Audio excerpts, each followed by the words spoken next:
All right, so last year I started a productivity business and I helped over 1,000 people boost their productivity and decrease the procrastination. And these are some of the things I learned.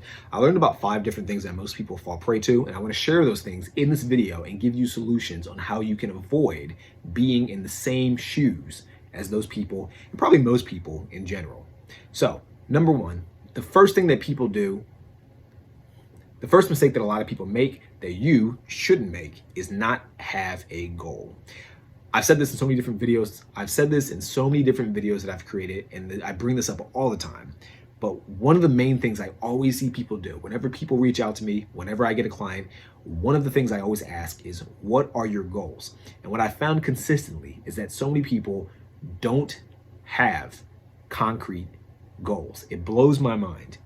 You need to have a goal in order to know where you want to be. If you're trying to be more productive, you need to figure out what you're trying to be more productive to achieve. What is the purpose of your productivity? Do you want to maybe be more productive in the gym? Do you want to gain more weight, build more muscle? Do you want to be more productive in your business? Maybe make some more money, achieve some level of status, achieve some type of prestige? Do you want to be more productive in your social life? Maybe go out more, maybe go on more dates, maybe just have a fun, more vibrant lifestyle. You need to figure out what you want to do in order to reverse engineer that process and then ultimately create some kind of plan to get there. Does that make sense?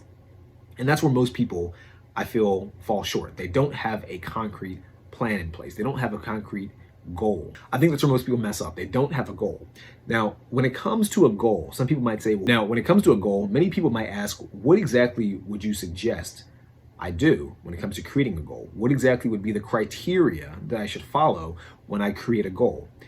You may have seen the SMART goals, the SMART goals. A goal needs to be specific, measurable, actionable, reasonable, and timely. I totally think all of those criteria are effective, and I think all of those matter a lot. I think there are 3 specific criteria out of those 5 that matter the most.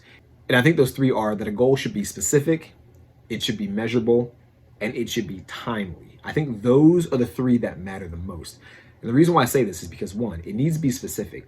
The goal that you have, you need to be able to visualize successfully. You need to be able to see yourself getting that goal. Some people, I think, create goals, and the goals themselves aren't specific. They're vague. For example, if you want to go to the gym, I've seen some people say to themselves, well, I want to get in better shape. Okay, what does being in better shape look like? Because being in better shape is very subjective. For some people, being in better shape could just mean being thin. For some people, being in better shape could mean being 250 pounds if they're currently 350 pounds. For some people, being in shape could be having 6-pack abs. For some people, being in shape might have less to do with the size of their body or their physique, but more to do with how much weight they push. Maybe you're a power lifter and you want to bench 300 pounds. Being in shape is subjective. You have to specify what you want when it comes to your goal. So that's just an example. Measurable is important. How long will it take for you to achieve this goal? The amount of time it takes for you to achieve this goal will determine how much effort you put into it. It will determine how much urgency you put toward accomplishing this goal. You want to know how long this goal will take. How measurable the goal is important. You need to have some kind of criteria. You need to have some kind of way of determining if progress is being made. Kind of, again, using the fitness example. If your goal is to, say, go from a 90-pound bench press to a 230-pound bench press, those numbers allow it to be measurable. If you go to the gym and you don't lift, say, 100 pounds next time, and you're currently at 90, you know you're not improving toward your goal. You're staying in the exact same place. However, if, say, 5 months from now you go to the gym, you started off this week at 90 pounds, but in several months you're at 200 pounds, just hypothetically speaking, you've made progress. Your goals are measurable. You can see progress taking place. So that's important. And then timely. Your goals need to have a deadline. Having the deadline on your goals determines how quickly you'll move towards them. It'll determine how much effort you put toward them each day. It'll determine how much urgency you have to accomplish the goal. If you have a goal and you set the goal's deadline to 5 years from now, then maybe you don't need to move as fast. Maybe there's not that much urgency to accomplish that goal. However, if you set the deadline for accomplishing your goal in, say, 4 months, that's a dramatically different time frame. Now you have to move much faster to achieve your goal. Now you have to do a lot more brainstorming. Now you have to do a lot more planning. Now that you have to do a lot more execution to achieve your goal. Does that make sense? So I would say out of all the different criteria for goals, SMART, S, M, and T to me are the most important three that you can look at. Now, the next thing I see people make mistakes on is not having an actual plan. I've seen so many people, they might have a goal, but what they don't do is they don't have a definitive plan to achieve the goal. And I think in order for you to have a plan to achieve it, I consider a plan to be almost like a roadmap or almost like a treasure map of sorts. If you're a pirate and you're looking for treasure, it's helpful to have a map. Otherwise, you're just kind of wandering all over the place, just going anywhere the wind takes you, not knowing if you're actually getting anywhere at all. And as time passes, you might find that you've never accomplished the goal and you possibly never will accomplish the goal. So you need to have an exact plan. Now, where exactly does a plan come from? If you don't already have a plan set up, I would say the best thing to do is find someone who's achieved what you want to achieve and reverse engineer exactly what they did. That is your plan at that point. If you are in real estate and you want to become a big real estate broker, find a big real estate broker, look at exactly what they did, reverse engineer their success, and then do everything that they did that led them to get the results that they currently have. That to me is the foundation of a good plan. Just simply doing what someone else has already done. Now, one thing I see people do a lot is they get overly critical on the exact steps of the plan. They spend too much time trying to create a plan rather than just executing on a plan. This is a kind of quote that I've heard. I'm not sure who came up with this quote, but the quote is, "A good plan today is better than a perfect plan tomorrow." And I 1000% agree with that. I think if you sit there and you're always waiting for tomorrow to create the perfect plan, you'll go years never having actually done anything at all. You're much better off just sitting there and thinking to yourself, okay, what's a decent plan that'll at least help me make progress, some measurable progress? Once you come up with at least a decent plan, you can begin executing on it. And the reason why I think that's more important is just to creating just a basic plan rather than the perfect plan is because there really are no perfect plans. As you create a plan and as you begin to execute, you'll find that things change. You'll find that it's not going to be a linear path. You're going to do one thing, you're going to expect it to turn out one way, and it's not going to turn out the way you anticipated. So you're going to have to course correct. You're going to have to do something else instead. And that's going to be the process over and over and over again until you do eventually accomplish the goal. Does that make sense? So the thing I see people not do is create a plan, and this is what you should be doing. You should create a plan, but don't procrastinate on creating the perfect plan. Just create a plan and begin taking action as quickly as possible. The third thing I've seen so many people not do is have a system. And basically what I mean by system is they don't have a good routine in place. There's a good quote, first you create your habits, then your habits create you. 1000% agree with this concept. You need to have routines and you need to have systems in place. You need to have a habit in place. If you have bad habits in your life, you will have a bad life by extension. If you have good habits in your life, you will have a good life by extension. You need to allow your habits and your routines and your systems to ultimately build you. Now, the way you form good habits, the way you form good routines, the way you form good systems is what I personally recommend, just planning your day out the night before. Sit there the night before you go to bed, maybe take about 10 or 15 minutes and just script out the main things you want to do the following day. Don't make this overcomplicated. Take literally 10 minutes. Plan when you want to wake up, plan when you want to go to bed. If you want to throw in some fitness, plan when you want to go to the gym, and then plan just one thing that you want to do that you know will move you closer toward your goal. Something that you can verifiably measure that will move you closer to your goal. Just put that one thing in your calendar. That's it. Because if you do that one thing, you'll find that the compound effect begins to take place and you'll get so much more done over the long run than if you try to put in 50,000 things. You'll find that you're never actually making any real progress because you're trying to do too many things that don't lead to anything in particular. Just pick one thing, maybe 2 or 3 things if you're more advanced and you find that you have already decent habits in place. But if you're just starting out, if you don't have any habits, if you don't have any routines, if you don't have any systems, just pick one key thing that'll help you move toward your goal. Plan when you want to wake up, plan when you want to go to bed, plan to do something for your body, and that's it. Those 4 things are all you need to do to create a solid foundational system to get you to where you want to go. The fourth mistake I've seen so many people do that prevents them from being productive is they don't have a core identity in place. Now, what do I mean by identity? Your identity dictates your behaviors. How you see yourself determines how you behave, and how you behave ultimately determines what you produce. For example, if you see yourself as someone that's lazy, not charismatic, not confident, you will behave in that manner. On the other hand, if you see yourself as someone far more charismatic, far more confident, in much better shape, you will begin to act in accordance with the way you view yourself and ultimately make it become true. I think there's an old philosophical quote, I'm probably going to butcher it, but something along the lines of, as you think, so shall you become. And I think that's 1000% true. The way you view yourself is the way you behave. Now, you might be sitting there thinking to yourself, well, what identity do I have? You might not have actually sat there and thought to yourself what identity you have for yourself. You might not have gone out of your way to construct an identity for yourself. If you haven't done that, I highly recommend you go ahead and do that. If you haven't created an identity for yourself, there's a few things I'm going to recommend for you. Number one, I have an ebook down below. It's totally free. If you go through it, it'll show you exactly the step-by-step process that you can use to create an identity for yourself. But I'm going to give you the gist of that ebook right here, right now. The first thing you want to do, find people that you look up to. Just make a list of like maybe 3 to 5 people you look up to. These can be people you know. These can be actors, celebrities, fictional characters, whoever. Make a list of those people. Back when I was in college, I did this exact same exercise.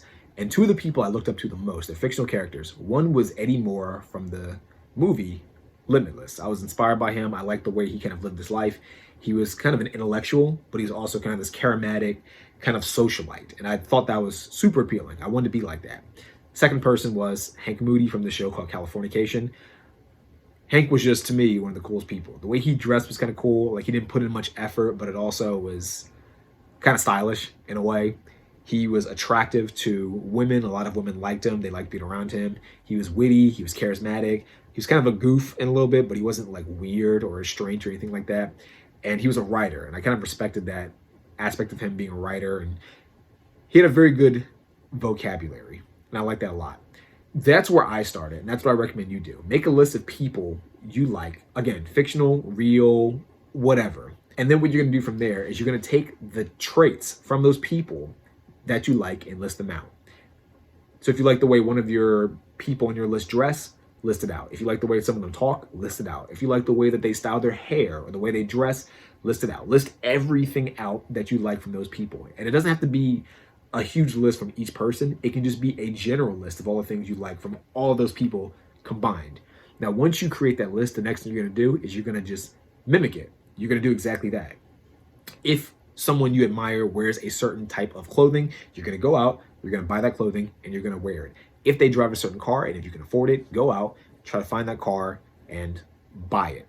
If they do certain things, if they talk a certain way, if they crack certain jokes, you're going to try to mimic all of those things.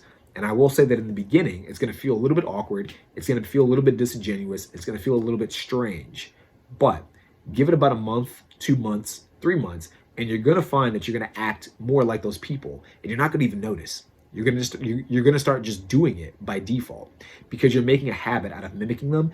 And ultimately, what's going to happen is that the mimicked version, kind of the fake version of yourself, is going to combine with your authentic version, and it's going to create a brand new version of yourself. And that new version is going to be your brand new identity.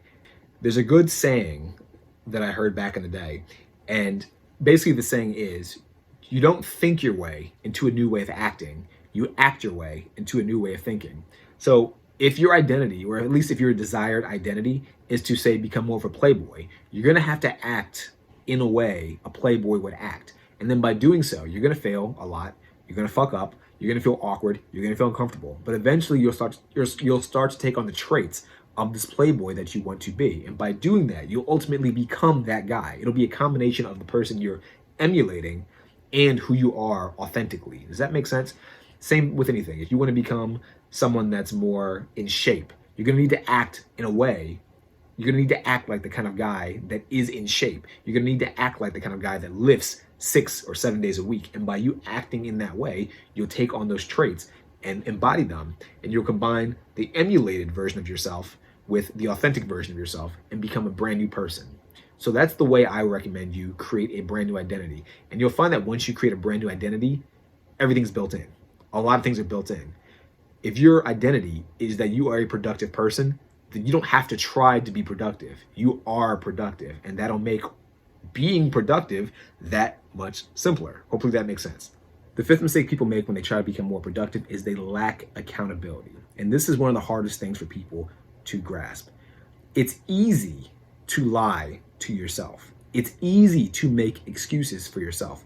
It's easy to say you're going to do something and then let it kind of slide, let it fall out of the way. It's difficult to lie to others. It's difficult to bullshit other people when they know the truth. And this is where accountability comes in.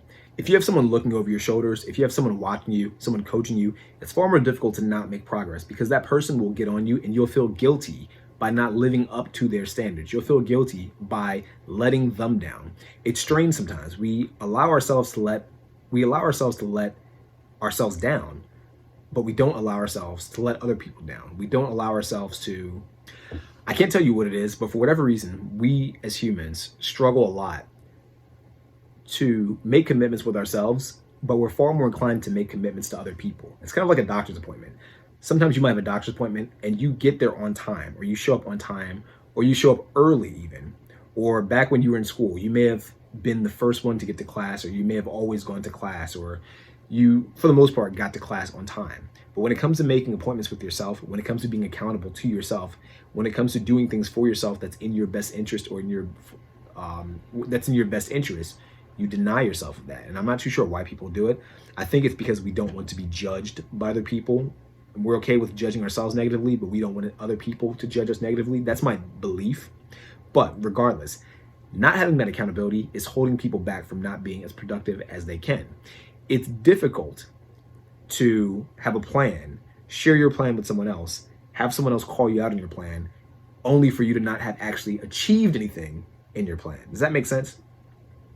I'll tell you a quick story. A few years ago, a buddy of mine made a plan to get in better shape. He was overweight, and he said to me, I want to get in better shape. I'm going to do it in the next few months. And I said, okay, cool. We'd talk back and forth. We'd talk back and forth, and I'd reach out to him. And I remember a few months passed by, and I saw him, and he had gained weight. He gained more weight, and he felt so guilty when he saw me in person. He was like, man, I feel like shit. I should have been going to the gym more. I'll admit it. I wasn't eating the way I should have been. I wasn't working out the way I should have been. I wasn't waking up at a good time that allowed me to go to the gym for as long as I wanted to. And within a few months after that, when I saw him again, he had lost so much weight. And I think it's because even though I wasn't doing much more anything else that he could have done himself, it was that accountability. It was those judgmental eyes looking at him that almost gave him more of a boost, gave him more motivation to get the job done, to hold himself more accountable, and ultimately get the results he wanted, which in this case was to lose weight. So what I recommend everyone do is get a coach. If you're not someone who's good at keeping yourself accountable, get someone else to hold you accountable. This is true in all things in life. Back when I was trying to study for the SATs, I had an SAT coach. I had someone show me how to do the SATs and the PSATs too at the time and get a higher score on my tests. When I wanted to take the LSATs, I had someone coach me on how to take the LSATs. I read books on how to take the LSATs. I looked at YouTube videos on how to take the LSATs. If you're not someone who's good at working out, if you're not someone who's good at losing weight, you get a fitness coach. A fitness coach will help you get in better shape. They'll coach you on your fitness. They'll coach you on your health. I know back in the day when I was in college, I was terrible at talking to girls. I couldn't talk to girls. I was bad at dating. So what do? You go look for a dating coach, a relationship coach. If you're married and you're trying to have someone help you in your marriage, you hire a relationship coach or a marriage counselor, which is the same as a marriage coach. You get the point.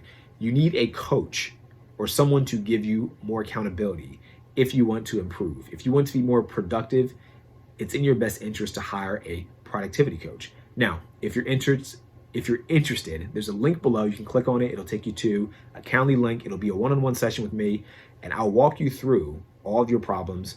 I'll walk you through your daily structure, your daily routine, and we'll try to figure out together what we can do in order to help you kind of create a daily structure that helps you get from point A to point B in as little time as possible.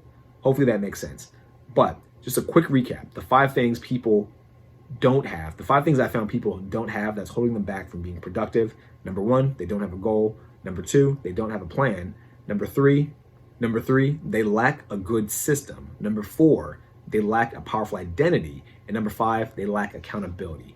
Do those 5 things and I guarantee you will be far more productive than anyone you have ever seen ever. Your productivity will skyrocket and you will become unrecognizable to yourself and to your peers. You're gonna be so much more productive than you've ever been in your entire life. Hopefully you liked the video. Hopefully everything made sense. If it did, please leave a like, please leave a comment, and I will see you in the next video. Peace out.